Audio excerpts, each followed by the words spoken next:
mensaje crea impacto y transforma la historia. 730 días luchando por llevar las gestas heroicas a todo rincón donde El Salvador está presente y que harán de nuestro país una tierra de libertad. Canadá, Estados Unidos, Europa y Australia. Bastiones en la batalla mediática.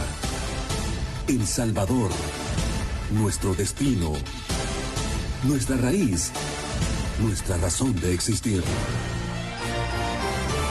Frente Intercontinental, 2 años siendo la voz del FMLN en la comunidad de salvadoreños en el exterior.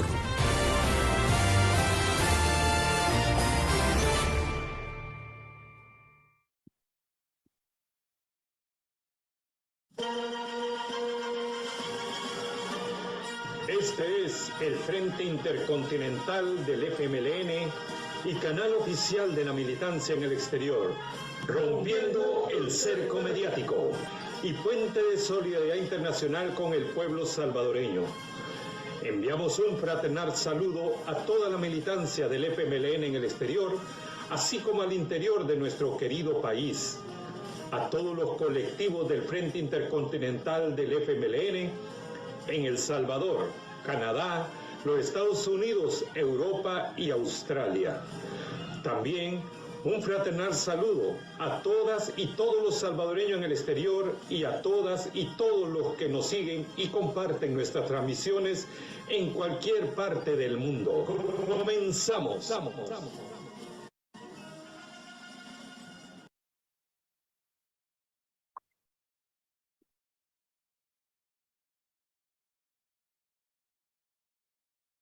Muy buenas noches. Buenas noches. Bienvenidas y bienvenidos a una nueva transmisión del programa Internacionalismo Proletario organizado por el Frente Intercontinental del FMLN. Mi nombre es Mari Carmen Guevara, del colectivo digital de Ottawa, Canadá, del Frente Intercontinental del FMLN, canal oficial de la militancia en el exterior. Antes de comenzar con nuestro invitado especial, le quiero dar un saludo al pueblo cubano por el 70 aniversario del asalto al cuartel Moncada en Cuba, en Santiago de Cuba, y al cuartel Carlos Manuel de Céspedes en Bayamo. Ahí fue donde se comenzó la revolución cubana que hasta ahora sigue adelante. Una felicitación al pueblo cubano y darle las gracias a nuestro invitado porque es el día que tuvimos la celebración aquí en Ottawa. Él fue uno de los protagonistas que siempre nos está apoyando. Le doy también la bienvenida a Félix Ranchero, a Félix Ranchero que me acompaña esta noche. Y antes de introducir a nuestro invitado, me gustaría que Félix se presentara. Bueno, muchas gracias, Mari Carmen.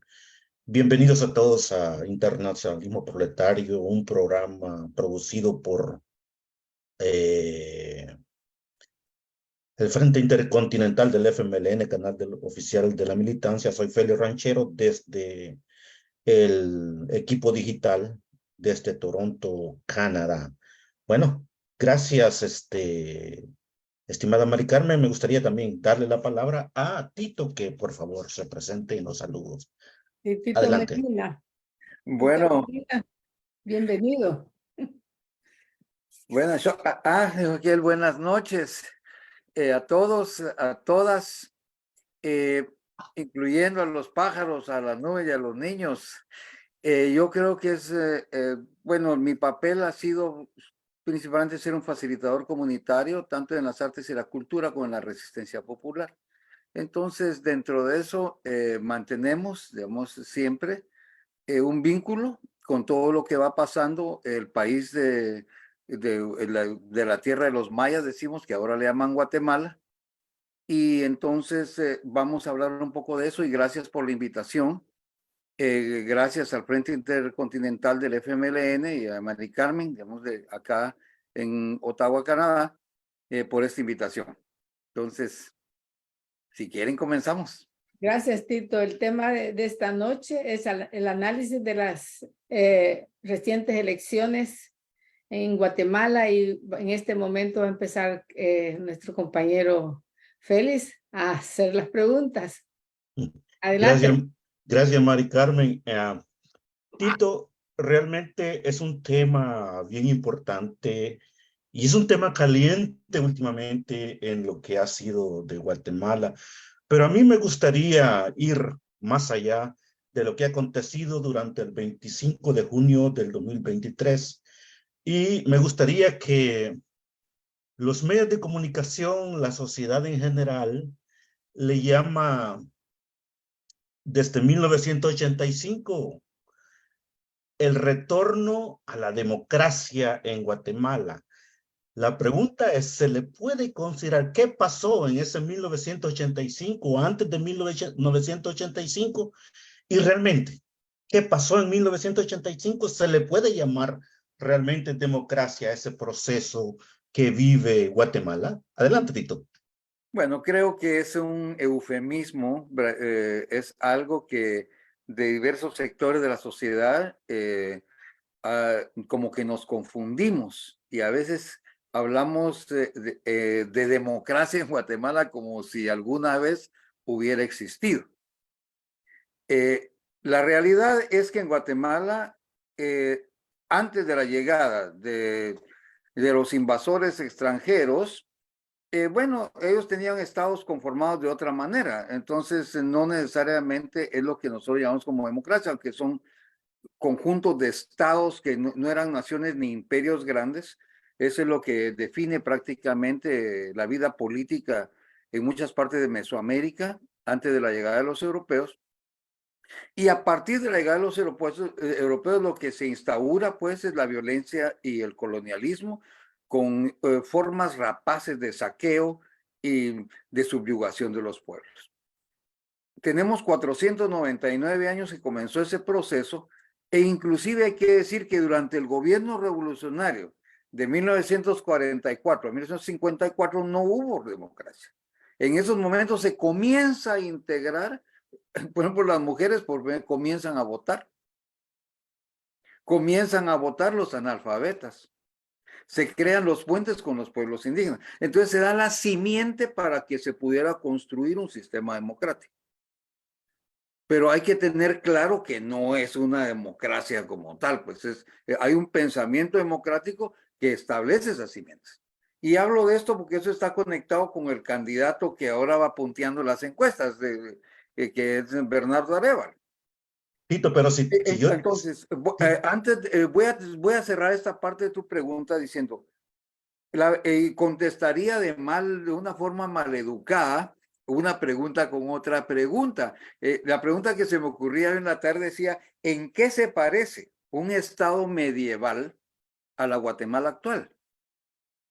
Lo que sucede es que, y cuando ya entremos al tema, voy a explicar parte de esa pregunta que me hacía yo en la tarde, ¿no? Por eso yo te iba a preguntar, porque en una intervención anterior yo recuerdo que tú hablaste si los países después de la conquista, durante la conquista, tuviéramos una democracia al estilo griego, seríamos esclavos. O sea, ahí te dejo yo para que continúes desarrollando tu tema. Pero también ya hablando de lo que aconteció en el 25 de junio del 2023, en donde se le llama certificación de los resultados. Dice, se retrasó debido a un controvertido amparo decidido por la Corte de Constitucionalidad a 9 partidos de derecha, incluido el partido oficialista. ¿Podrías ampliar ese concepto? ¿Podrías hablarnos de ese momento, de ese amparo, de esa certificación? Claro que sí. Para los que no estuvieron en la reunión pasada, algo que es importante es que cuando me gusta hablar a mí del tema sobre Guatemala, lo hablamos en el contexto, digamos, sociopolítico de la región mesoamericana. Porque, digamos, hablar de Guatemala en aislado, siento que no nos funciona, ni a los que nacimos de ahí, ni a los de la región.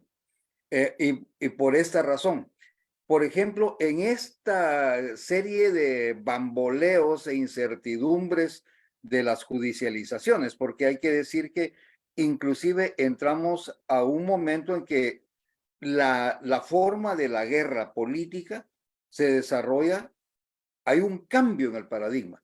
Primero era el warfare, entonces los golpes de Estado, las sublevaciones, de ahí viene la judicialización que en inglés le llaman lawfare, pero en este momento yo todavía no tengo un nombre para lo que se está dando exactamente en Guatemala, porque lo que hay es una inversión del paradigma de dominación, donde tres poderes de Estado, o sea, el poder ejecutivo, el poder legislativo y el poder judicial, actúan en contra de la revolución, de la Constitución de la República y del Tribunal Supremo Electoral y sus organismos.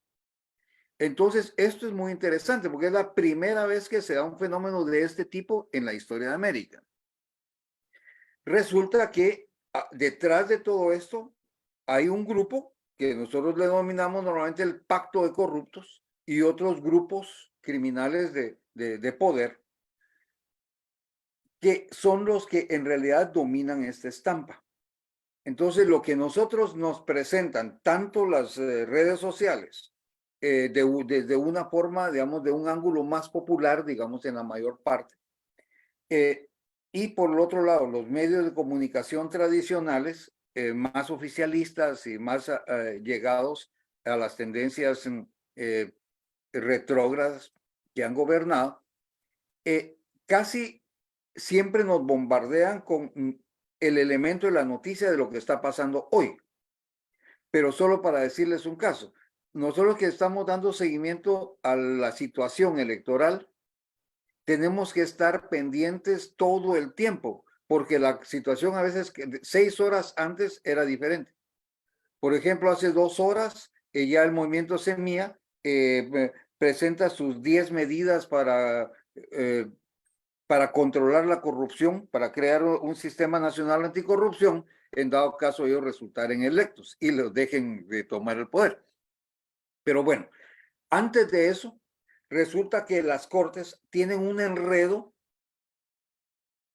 porque se están peleando entre algunas de ellas algunas partes de la supremacía de ese vacío de poder que se creó después de las elecciones del 25 de junio, cuando una de las caras que representa el pacto de corruptos, todos estos sectores que han gozado de la impunidad y que han dirigido el saqueo del erario nacional y del control de la población, incluyendo los vínculos con maras, etcétera, están vinculados al aparato judicial. Entonces aquí estamos hablando de la jefa del Ministerio Público, la fiscal general del país, que es la que se pone en este momento como estandarte con el fiscal anticorrupción de todo el país, que es un licenciado que nosotros le decimos, él es de apellido Curruchiche, pero como siempre nos gusta bromear para no ponernos muy bravos, nosotros le decimos el Curro Chucho.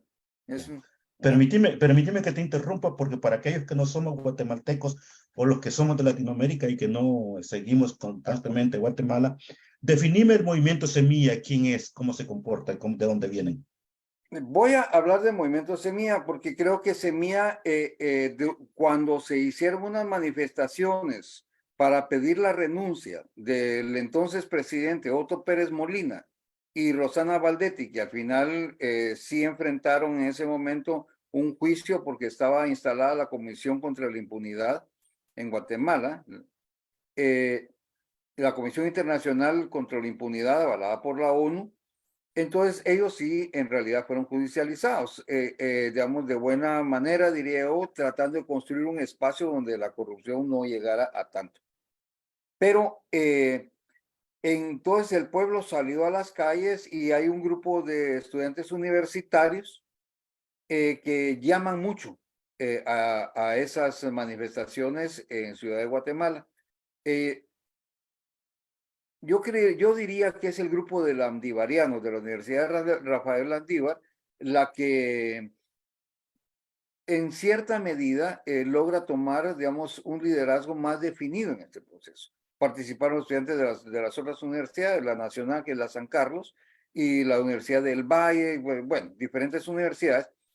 Pero lo importante es que se sale a las calles y se sostiene un movimiento hasta que se logra la renuncia de Otto Pérez Molina. Esto desarrolla un vacío de poder que es utilizado por los sectores más retrógrados de la época del genocidio y la guerra contra el pueblo, de la guerra civil, para retomar el control. Entonces, una de las personas más de derecha que ha existido, Alejandro Maldonado Aguirre, es ungido como presidente temporal mientras que se dan las nuevas elecciones, y en esas elecciones ya comienza toda una campaña de mediatización, propaganda para imponer a un supuesto outsider, ¿verdad?, que es Jimmy Morales. Parecido, digamos, a Zelensky, el de Ucrania, porque es una historia de un comediante que en realidad solo sirvió de mascarada para proteger los intereses de muchos militares vinculados al genocidio y la intromisión del Estado, no diría del Estado, la intromisión de ciertos sectores ultrasionistas de origen israelita vinculados al sector de Netanyahu. O sea, no es Israel, no son los judíos, es este grupo específico de ultrasionistas. Entonces, que han tenido mucho control en la venta de armas y el control de los aparatos militares en América Central y en algunas partes de América Latina.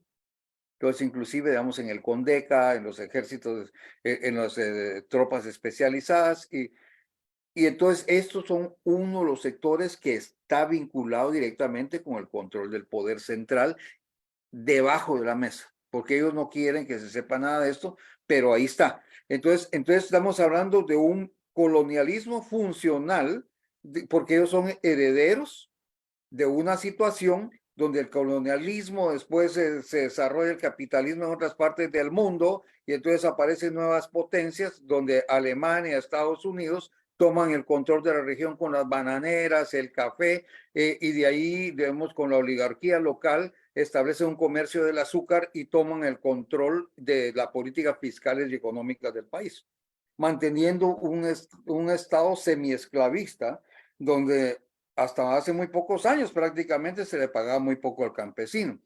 El campesino, ante la imposibilidad de transformar la estructura, lo que ha hecho en muchos países nuestros es irse para el norte. Entonces, esa es una de las razones de la gran migración de que se da, pues, o sea, que sobrevivir con los salarios de hambre en nuestros países es muy, muy difícil, pues. Y entonces, ahora, dentro de este momento en específico, se dan unas elecciones en donde todo el aparato del pacto de corruptos que gobierna Guatemala, porque son los tres poderes de Estado, ¿verdad? Más la oligarquía criolla, y detrás de esto están las mafias de tráfico de niños, de tráfico de migrantes, el lavado de capitales, narcotráfico, etcétera. Entonces, aparte de la corrupción del Estado, las plazas fantasmas y la operación de obras que no existen, ¿verdad?, y la creación de ONGs que prestan servicios especializados en áreas en las cuales ellos no tienen ninguna capacidad de operación, ¿no? Ahora, dentro de todo este espacio de saqueo que ha sido muy común en casi todos los países de América Latina, y cito en esto el caso Odebrecht, porque, digamos, es un caso que golpea a muchos países. Eso es común, pero no es exactamente lo que debería de pasar. Entonces la gente llega a un hartazgo. Y ese hartazgo crea una situación muy especial, porque el status quo, digamos, de toda esta gente que detenta el poder en un paísito tan pequeño como Guatemala, pero muy productivo y con muchos recursos, entonces tiene planeado falsificar una participación democrática en la que la gente llega a votar y al final ellos ya saben quiénes son los gallos tapados que van a pasar la segunda vuelta. En el caso de Guatemala, si no se saca el 50%, se va a una segunda vuelta con los que tengan mayor balotaje, Y si el voto nulo logra el 50%, se tiene que repetir todo el proceso y los candidatos ya no pueden participar.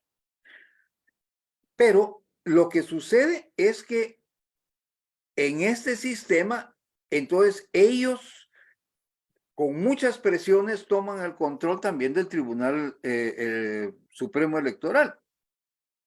Y sobre esa base eliminan a 3 candidatos que tenían cierta fuerza. Dentro de ellos, la principal candidata, que era el Movimiento de Liberación de los Pueblos, entonces Telma Cabrera, una mujer maya campesina, que prácticamente arrastra una buena cantidad de simpatía en términos populares.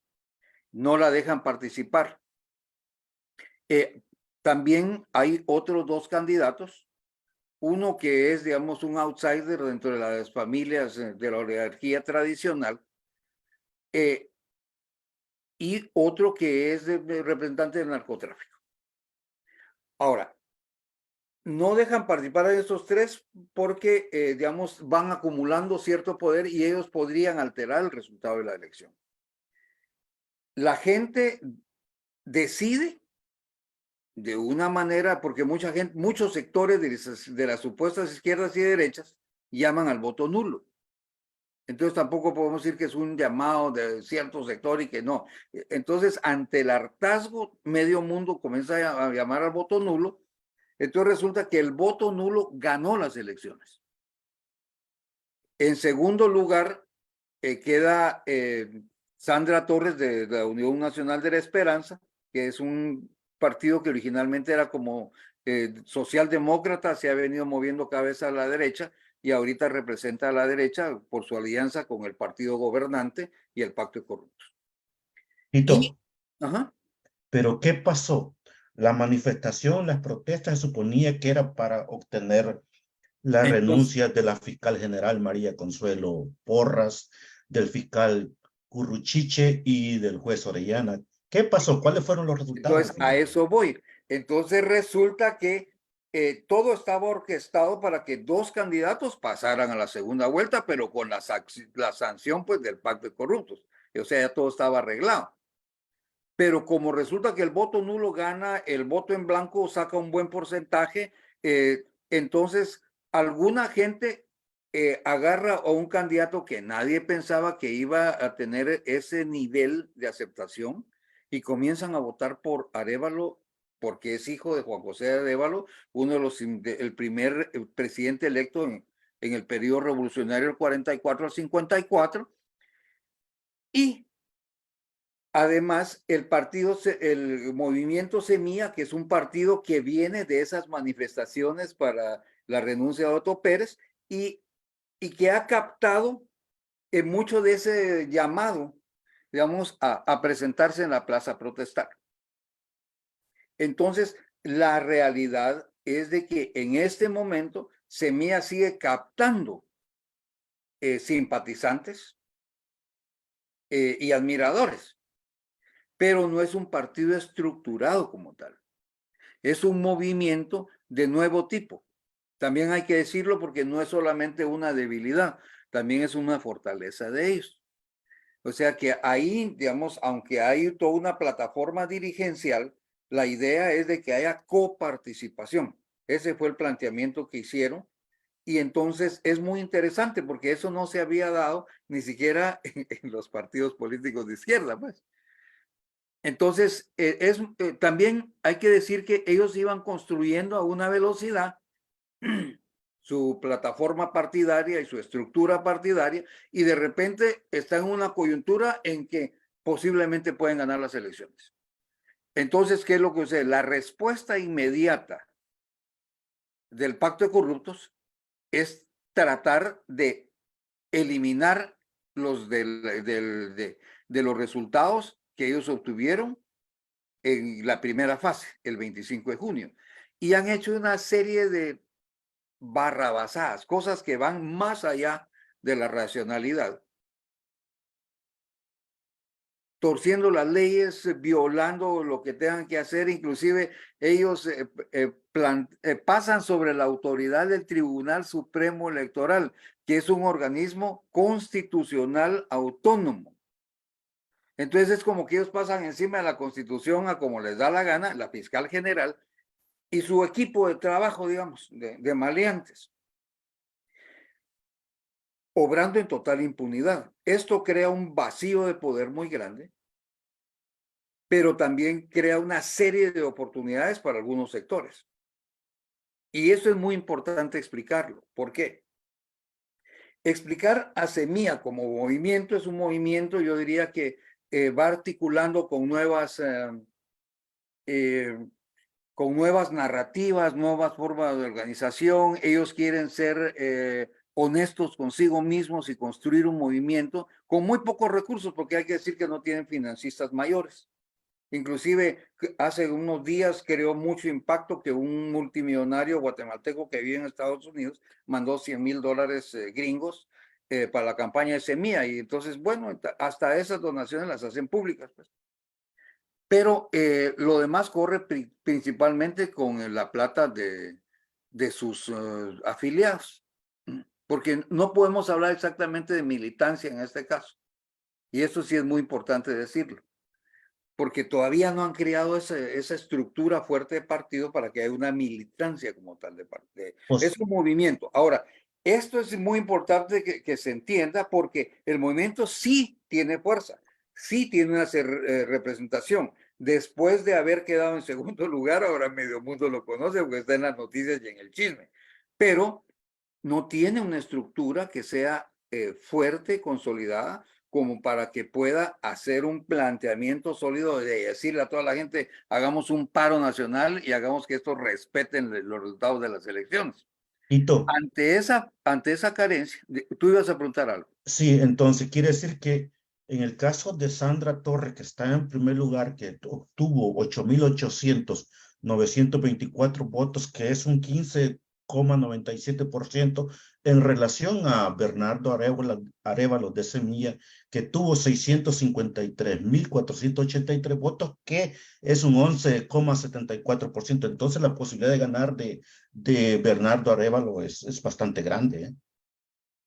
Sí, porque lo que sucede es de que ahora se cambió, inclusive ahí había desde entonces no habían sacado nuevas encuestas. La encuesta que aparece hoy, que es muy interesante porque es Sid Gallup y está respaldado por cierto sector de la oligarquía misma, entonces ya aparece Bernardo Arévalo prácticamente con el 70%, 60 y pico por ciento, hay otras encuestas que le dan más del 70, etcétera, y Sandra Torres aparece con 44, 43, 44. La realidad es de que en este momento el antivoto de Sandra Torres es lo que prácticamente le va a impedir al Pacto de Corruptos y a ella misma, que se alió con este grupo, poder ganar la segunda vuelta. Entonces ahora todos los esfuerzos están en destruir las posibilidades de que Semilla tome el poder. Porque es un secreto a voces que mientras más han atacado la segunda vuelta de las elecciones, que no sabemos si va a pasar, y es el 20 de agosto, ¿no? Y a estas alturas la incertidumbre es cotidiana entre los sectores que analizamos con un poquito de más de elementos de información y la población. Estamos en las mismas. O sea, nadie sabe exactamente qué es lo que puede acontecer. Tenemos escenarios, pero esos escenarios pueden variar debido a otras circunstancias que algunas son internas, pero muchas son de carácter externo. Entonces yo quiero hablar ahorita del Club de los Angelitos. Y lo digo así, entre comillas, los angelitos, porque este vacío de poder genera una oportunidad, un salvavidas para la oligarquía, creo yo. Porque ellos no tenían ya la capacidad de competir contra los mismos personajes nefastos que ellos habían creado. Porque los corruptos comienzan a adinerar, digamos, sus arcas con los recursos del Estado. Y ahora ellos son multimillonarios. Pero están vinculados al gran tráfico a los grandes, digamos, tráficos internacionales de cualquier tipo. Entonces son mafias internacionales. Entonces aquí se crea un nuevo sector de la burguesía mafiosa. No quiero decir que los otros no sean mafiosos necesariamente, pero esa es una mafia literalmente del crimen organizado, donde también hay parte de la oligarquía que están vinculados a esto. Pero lo que sucede es que en este momento que la oligarquía ya no puede competir ni con el grupo Netanyahu, ni con los narcotraficantes, ni con todos estos traficantes de lavado de dinero, etcétera, entonces se crea este vacío electoral. Entonces, de una u otra manera, Estados Unidos brinca y entonces dicen que se respete la segunda vuelta. Entonces, Estados Unidos también retoma cierta presencia en lo que ellos han llamado su patio trasero, donde han perdido mucha influencia, porque ni Salvador, ni Nicaragua, ni Honduras, ni México necesariamente quieren las políticas gringas desde diferentes puntos de vista, pues, pero están perdiendo la presencia. Entonces, ellos no van a dejar que Guatemala se les vaya a las manos tan fácil. Aparte, es el país económicamente e industrialmente más fuerte de Centroamérica. Pero además, entonces, están los europeos que en este momento entra la Unión Europea y se posiciona como van a salvar la democracia, dicen ellos, ¿verdad? La que nunca ha existido. Pero la idea es también no solamente la situación política, sino que también es la situación geopolítica del territorio mismo. Entonces, ahí ya vemos que hay otro juego de intereses. Hay otro juego de intereses cuando inclusive la misma Taiwán se separa un poco de la liga de corruptos para decir que se respeten los procedimientos electorales, etcétera, porque quieren que Arévalo de una u otra manera mantenga el voto para que Taiwán tenga ese espacio, digamos, gallo gallina en las Naciones Unidas. Entonces, para que no entre China con mayor fuerza en el territorio. Entonces, todo esto está en juego. Ya de que me, ya, unos días y hace un par de días llega Almagro. Imagínense qué tipo de personaje. Uno de los artífices de varios golpes de Estado en América Latina recientemente, a ser parte del grupo de los angelitos. Entonces, son las caras lindas que van a salvar la democracia. Entonces, claro, hay una farsa tras otra farsa y otra farsa y una serie de mascaradas políticas donde los panoramas son perversos. Ya de que tú hablas, disculpen Tito, que lo diga de esa manera, sí, Tito, pero ya de que tú hablas de esas mafias internacionales, que la estás definiendo bien claramente y espero que nuestra audiencia lo esté captando como es, porque se conoció que la misión de observadores o de observación electoral de Guatemala, la Organización de las Naciones Unidas, la Organización de Estados Americanos, Estados Unidos, Reino Unido y los países europeos y otros latinoamericanos coincidieron en que se respeten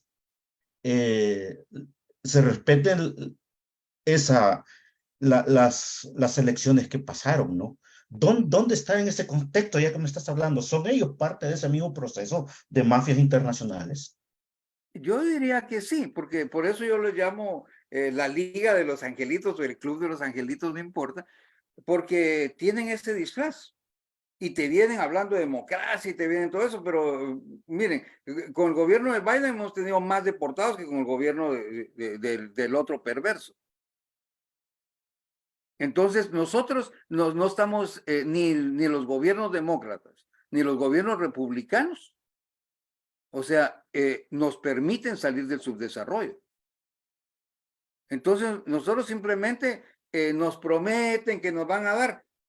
Nos ofrecieron 3 millardos de dólares, o sea que serían 3,000 millones de dólares para Triángulo Norte, y todavía no los han terminado de entregar, y eso hace 10 años.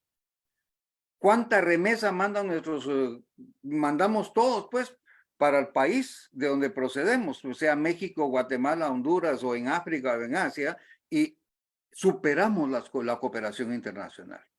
En el caso de Guatemala, la remesa es más grande que todo el conjunto de las exportaciones de todas las empresas de Guatemala hacia el exterior. Entonces, la situación de muchos de nuestros países es esa. Hemos exportado ganado humano para poder tener un subsidio familiar que al final, cuando compramos el producto, estamos subsidiando a los ricos nacionales, porque no tenemos la capacidad de producción. O sea, nos han quitado, inclusive como que te crean una especie de vergüenza que seas artesano. Ah, tenés que ir a la escuela. Y si yo puedo ser ingeniero y ser artesano, eso no es ningún problema. O sea, puedo ser abogado y puedo ser parte de la comunidad de abuelos de mi pueblo o de jóvenes pensadores, ¿va? Entonces, pero nos metieron ese tipo de clasismo donde entonces ya no queremos comer tamales, sino que, pero si viene McDonald's y nos vende tamales, ahí va todo el mundo a hacer fila. Entonces, con ese lavado de cerebro, con esa imposición de una serie de técnicas mercadotécnicas, o sea, han venido terminando de dominar a nuestra población y volverla más pobre, por supuesto, más eficiente en el trabajo, pero con menos posibilidades de salir, digamos, ni siquiera, digamos, yo diría el subdesarrollo, de garantizar su supervivencia. Entonces eso es lo que crea los grandes flujos migratorios y para los jóvenes desempleados, en muchos casos, su vínculo con el crimen organizado. Entonces, en adelante, este adelante. espacio hay que ver que las migajas, las mismas migajas que han mandado, digamos, USAID y la cooperación europea y Oxfam y todos estos, son las mismas migajas que van a seguir enviando. Pero ahora, en un contexto político donde ellos tienen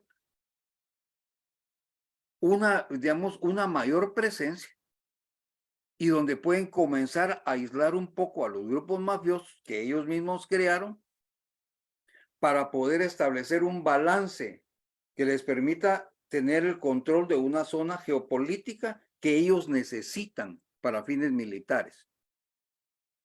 Entonces, ahí ya pasamos a otros términos también. Entonces, el caso de Guatemala es un caso delicado porque Guatemala, desde 1954, cuando se da la invasión de Estados Unidos en Guatemala, se desarrolla ya prácticamente como un país laboratorio.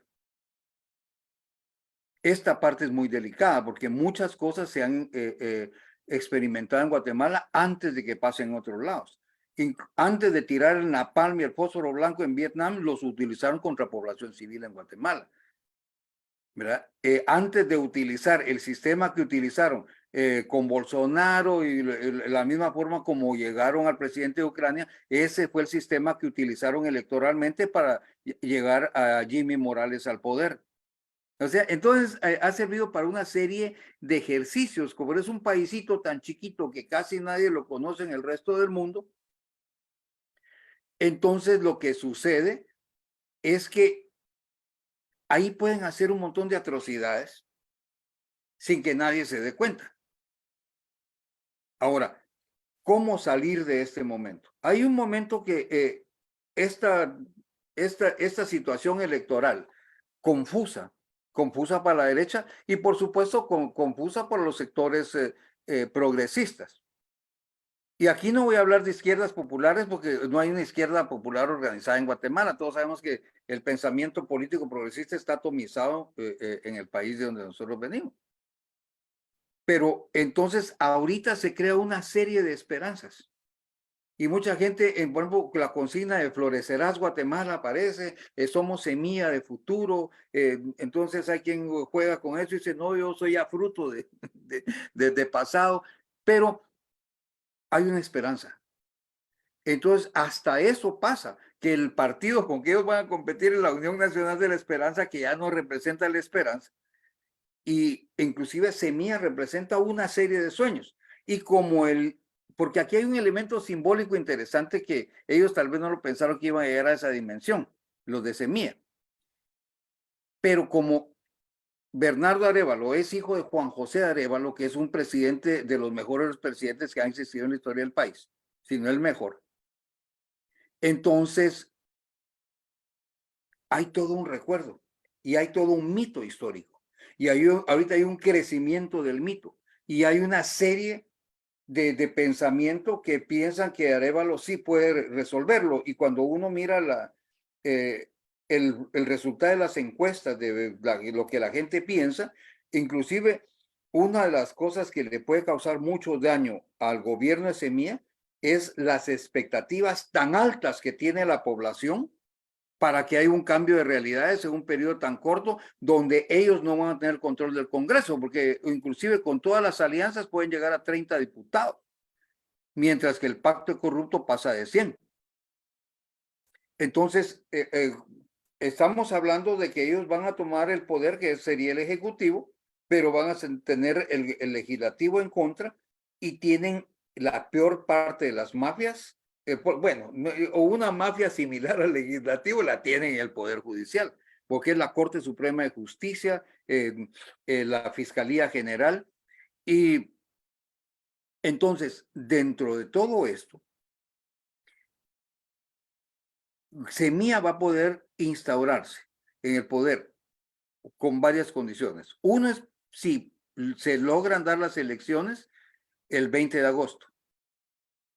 Otro es si se respetan los resultados de esa segunda ronda electoral. Otra es si lo dejan tomar el poder a mediados de enero. Y después si logran mantenerse después de los 100 días. Porque ahí es donde los pulsos políticos internacionales y locales y también las fracciones de la oligarquía y la burguesía criolla se van a fraccionar más.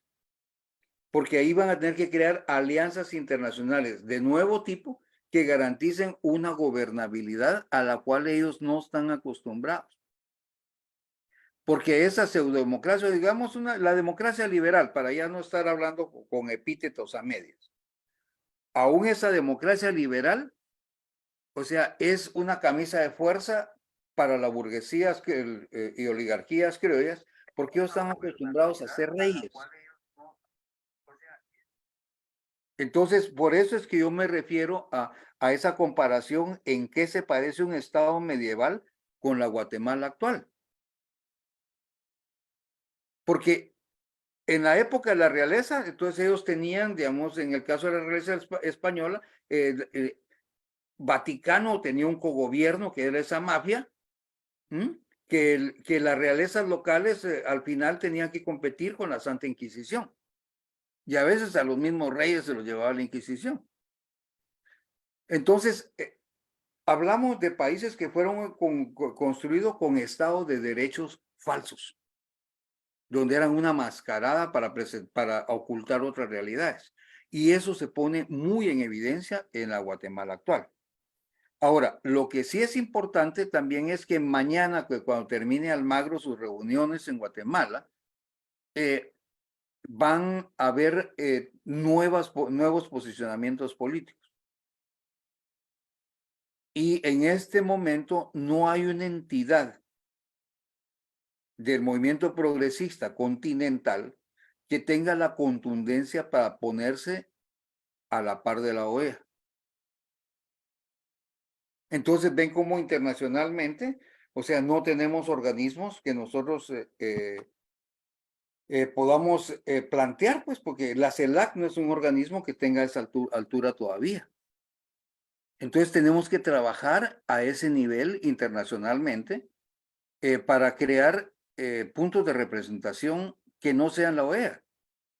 Porque los malos y los oprobiosos, digamos, la gente que impone el oprobio, no va a representar los intereses del pueblo. En ninguna parte del mundo.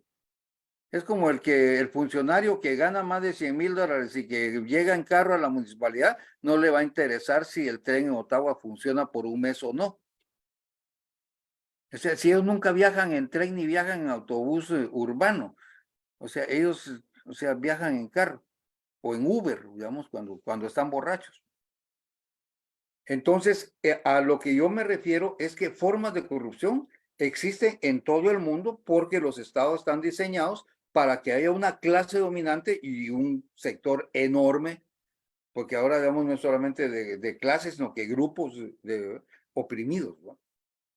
Entonces, esta es una realidad que ha sido acentuada por las ONGs, donde inclusive la lucha de clases ya no se presenta en primera línea, sino que ahora es la lucha de la mujer, los derechos humanos, el derecho de la tierra, si defendemos a los pajaritos. No, somos parte de la vida y nos merecemos un derecho a la dignidad completa. Entonces, cuando luchamos por nuestros derechos, luchamos por el derecho del niño, de la compañera, de la diversidad de las personas que quieran escoger otras formas de relación de pareja o de vida. O sea, entonces hay que respetarlos.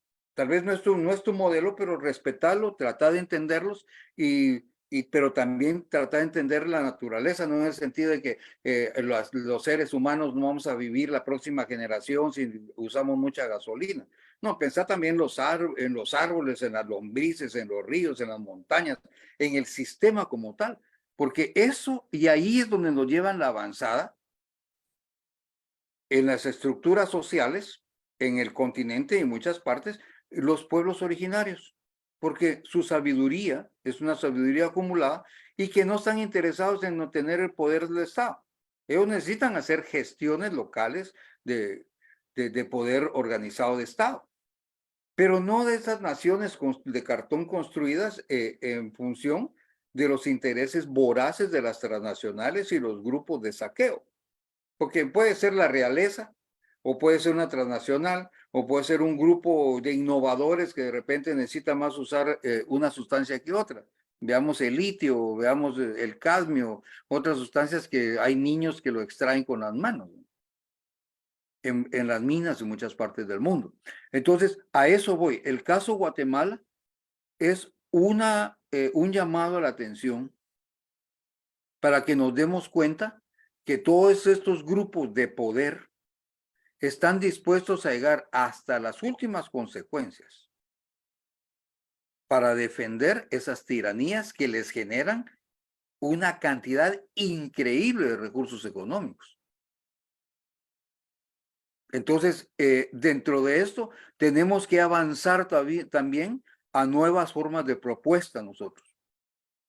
No quedarnos con los discursos tradicionales, sino que evaluar cuáles son las necesidades de la población y también el darle mayor participación a la juventud, y eso sí es una ventaja que tiene Semilla, que muchos lo miran como una debilidad, pero hay muchos jóvenes que se están articulando alrededor de ese movimiento.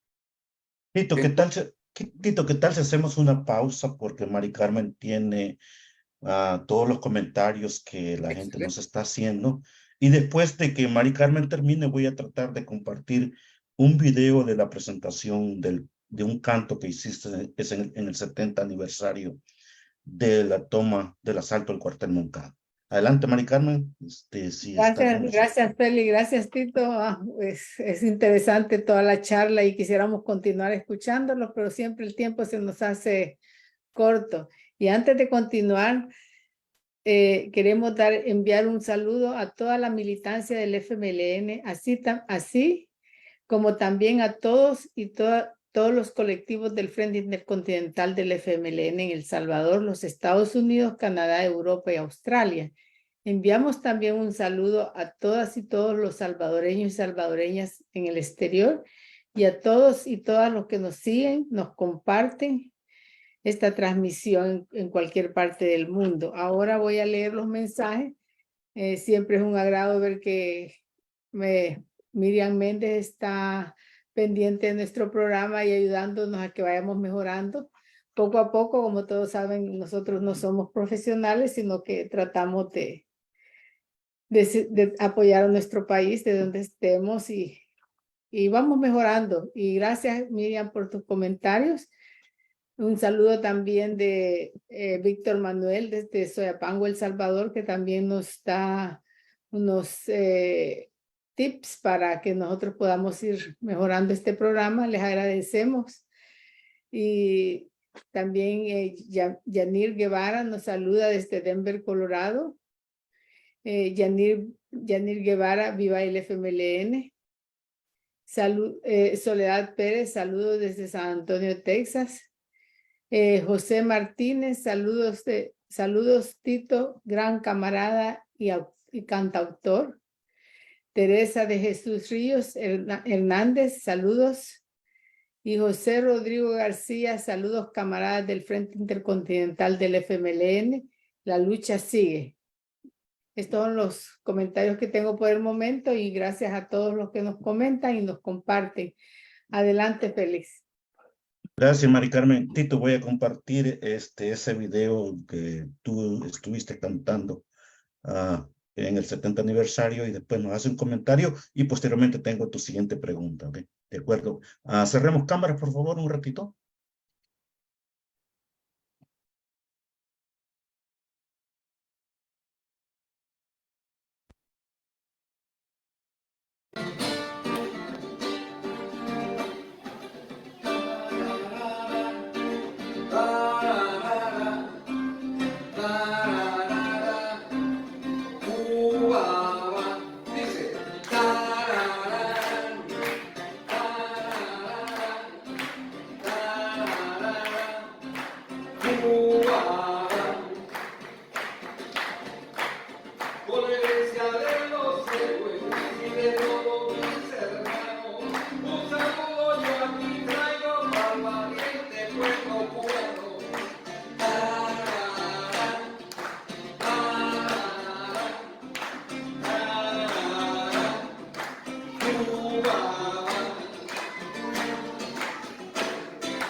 Gracias, Tito. Vamos, cámara, por favor.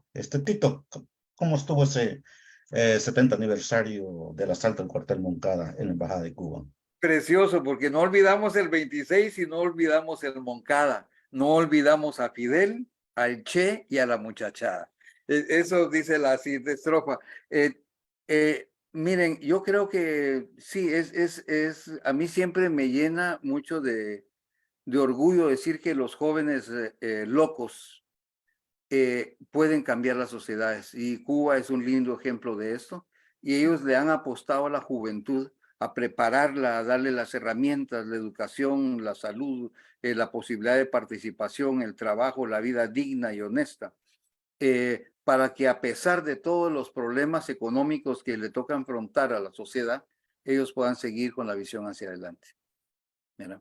Entonces, siempre, y por eso alguien me decía, vos sos peludo, ¿por qué? Y yo le decía, mira, por las dos razones, por muchas razones. Los cubanos eran un montón de peludos, ¿verdad? Y en las comunidades nuestras también los abuelos más tradicionales, cuando yo crecí, tenían el pelo largo también. Entonces yo vengo de una generación, si vos querés, digamos, de contracultura, en los años 70, que salimos a las calles y teníamos el pelo largo y el ejército nos agarraba por peludos también, nos golpeaba y nos cortaba el pelo, o solo nos lo tijereteaba. Pero vamos a que las juventudes en todas las generaciones tienen su aporte. Y yo creo que nosotros tenemos que aprender de ellas. Tenemos que aprender la juventud y compartir lo poquito que nosotros nos ha enseñado la vida, ¿no? Pero no creo que sea que nosotros tengamos que dirigir todo. Yo creo que hay que facilitar los procesos de entendimiento y que las estructuras políticas que vayamos creando gocen de esa amplitud de poder tener ese diálogo intergeneracional donde se compartan las sabidurías, porque cada quien va desarrollando sabiduría desde diversos lugares. Y yo creo que máxime aquí, los que nos ha tocado estar en la diáspora y algunos tenemos la suerte de estar en la diáspora y estar en el interior, digamos, en la comunicación, pero si nos quedamos solo en la diáspora, podemos ser, digamos, la identidad que nosotros querramos, pero la tenemos que definir nosotros. No es otra gente la que nos tiene que definir quiénes somos. Y los jóvenes, nuestros hijos, porque en algunos casos las familias son biculturales, entonces ellos van a ir definiendo, digamos, sus formas de presentación de sus raíces culturales, que no nos dé miedo. O sea, que nuestros hijos puedan ser biculturales, triculturales, cuadriculturales, porque además ellos se vinculan con otras culturas, estando en otros países, y entonces ellos saben dónde tienen su corazón. Y mientras más espacio de libertad le damos para que ellos se expresen, más fijas van a estar toda esa diáspora de identidades dispuestas a luchar por sus derechos, por una vida digna en la sociedad donde ellos se encuentren. Mari Carmen, ¿cuál es tu impresión alrededor del 70 aniversario y la participación de Tito en ese evento? Bueno, la participación de Tito es muy buena, las solidaridad de Tito no solo para Cuba, para nosotros en El Salvador. Por muchos años yo he tenido el privilegio de contar con el apoyo de Tito cuando yo hacía mis trabajos, mis cenas para el Bajo Lempa, siempre Tito estuvo ahí dispuesto a estar con nosotros apoyándonos. Así es que lo del 70 aniversario estuvo muy lindo, el apoyo de Tito fue fabuloso. La actividad para mí fue una actividad buenísima y llegaron mucha gente y todos estuvimos compartiendo, contentos y felices de poder decirle a Cuba, aquí estamos siempre contigo, siempre apoyamos tu revolución. Y realmente Cuba para nosotros ha sido un ejemplo, ¿no? Y un sueño que sí se puede. Otra vida mejor es posible. Cuba lo ha demostrado, aún con el bloqueo. Siempre ellos siguen con la educación gratis, con la medicina gratis. No hay personas que no tengan casas, no hay, como le llaman, gente en la calle durmiendo en campañas, ¿no? Sino que son casas viejas y pobres, pero su casa con techo. Así es que ese apoyo que Tito nos dio fue excelente. Gracias, Tito. Hay otro gran artista y también que ha estado con nosotros en el Frente Intercontinental, como es Gustavo Saavedra, que muy pronto lo vamos a tener y vamos a también presentar valga la redundancia, su presentación que hizo en ese evento. Y bueno, Tito, yo tengo la siguiente pregunta y esa va alrededor de que hubo una declaración bipartidista en el Congreso de los Estados Unidos que le pedía a Joe Biden que imponga sanciones a los responsables de amenazar la democracia en Guatemala.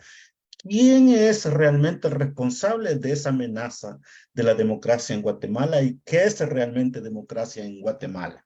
Adelante, Tito. Lo que yo les decía es que la democracia hay que construirla. O sea, no existe. Ahora, lo que es, y es muy importante lo que señalaste ahí, que es una petición bipartidista, porque los intereses son del Estado norteamericano, no son de sus formas particulares de pensamiento. Y ahí se dan cuenta ustedes la importancia de la situación geopolítica en ese pedacito de tierra del continente americano.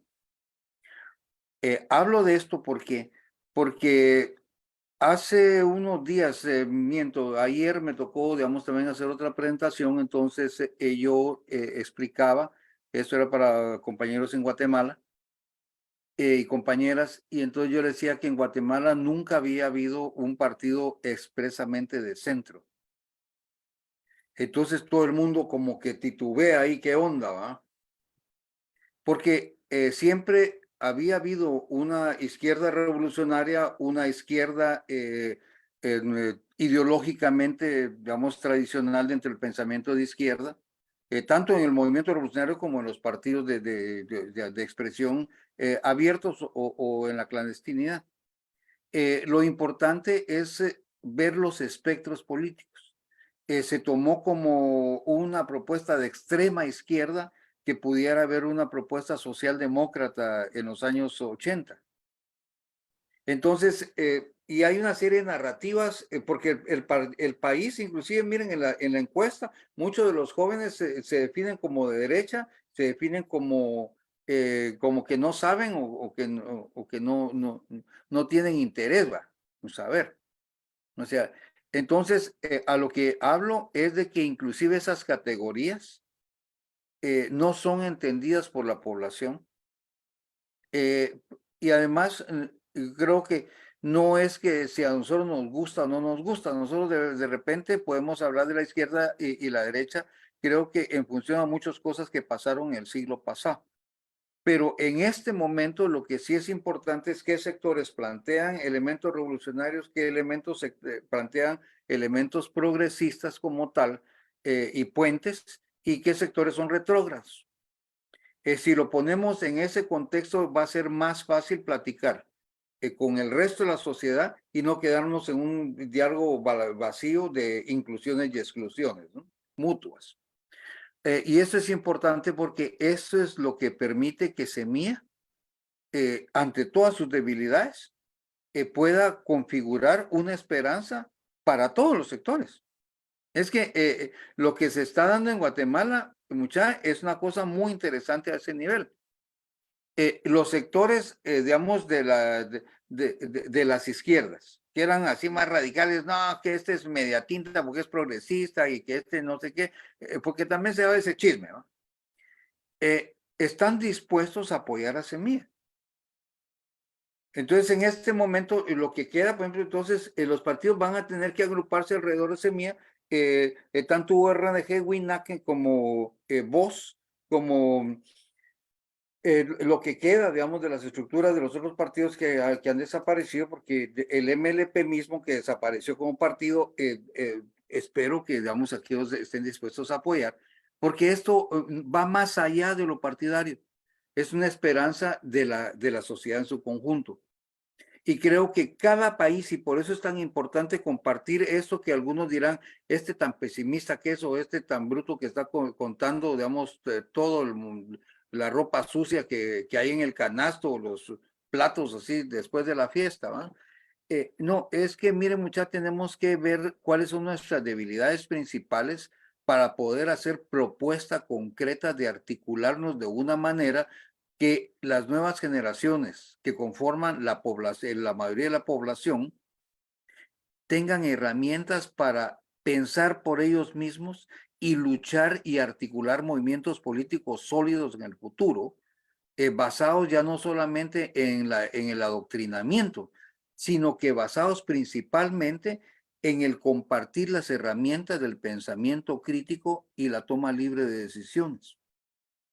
Porque eso sí es revolucionario y eso lo planteaba el Che. Entonces no es que estemos inventando un lenguaje nuevo y todo eso, no, pero no solamente él, ¿verdad? O sea, también eso venía de los pueblos originarios, venía también de los brasileños con Pablo Freire, Frei Beto, etcétera, Pedro Casaldáliga. Entonces muchas personas, muchas mamás educaron con cariño, ternura a sus hijos y les dejaron ser libres y los escucharon, aunque no les gustaba lo que los hijos les decían. O papás también, y abuelos.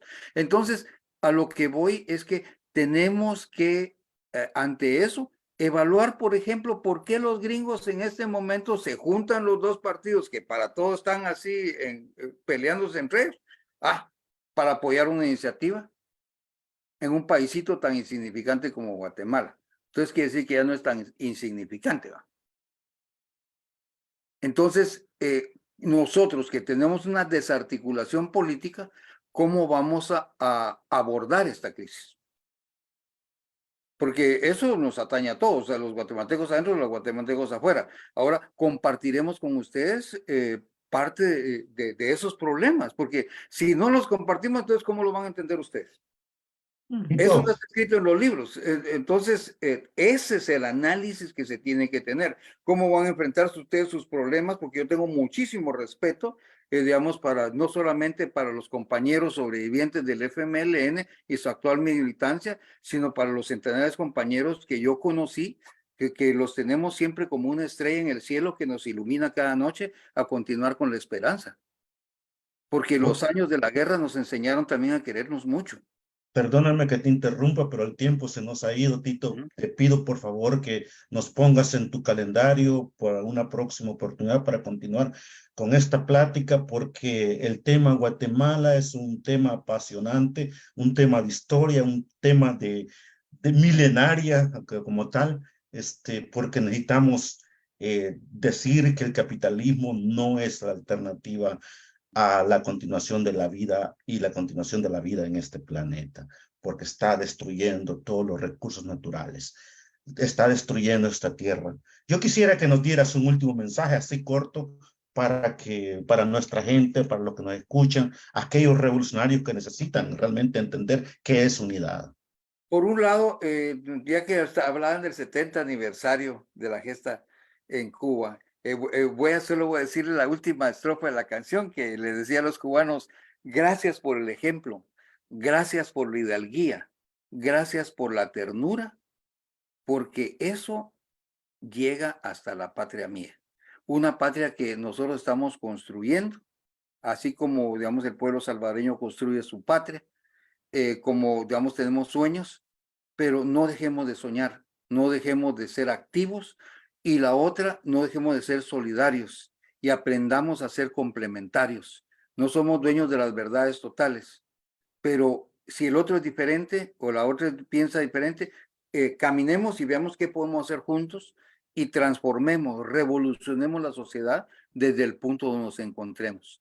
Pero la ternura, que no se equivoquen, o sea, la ternura es un gesto de amor profundo, sin mayor necesidad de que te den algo a cambio.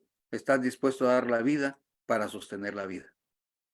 Entonces yo me despido agradeciendo a todas las generaciones que hacen posible que nos veamos nosotros acá, y a las que están por venir, porque todos nos necesitamos a todos. Y entonces van a haber nuevos momentos para nuestras sociedades, para sociedades felices y dignas. Entonces, gracias, y con esas me despido. Pero bueno, ya nos veremos más adelante. Muchas gracias. Cuente con nosotros. Gracias, Tito. Bueno, Mari Carmen, muchas gracias.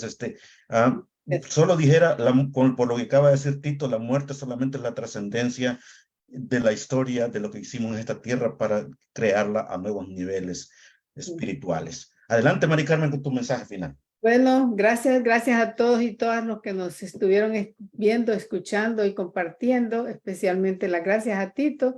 Y como le dijo Félix antes, este tema no ha terminado, no ha sido concluido, no sé cuándo lo vamos a concluir, pero lo esperamos a usted para que nos siga informando cómo va la situación en Guatemala, si al fin se van a dar la segunda vuelta y cómo se dieron. Y bueno, necesitamos a usted que regrese a este programa para que nos siga informando. Gracias, Tito, siempre se le agradece. Gracias a ustedes. Gracias, buenas noches. Cerramos cámara para los videos finales, por favor.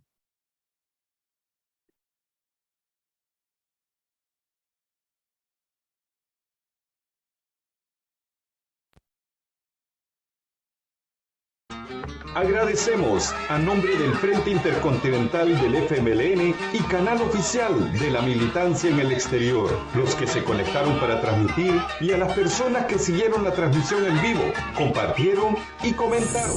Nos despedimos, no sin antes invitar a toda la militancia en el exterior a unirse a este nuevo esfuerzo y agradecer a la solidaridad internacional por el apoyo que nos han dado, nos dan y nos seguirán dando en nuestras luchas por nuestra liberación, por la paz y la democracia en El Salvador. La lucha continúa. Unidos venceremos. No más persecución política en El Salvador. Libertad para las y los presos políticos. Dictaduras nunca más. Proletarios de todos los países unidos. ¡Viva el FMLN! Juntos tú y yo romperemos el cerco mediático. Porque el mensaje crea impacto y transforma la historia. 730 días luchando por llevar las gestas heroicas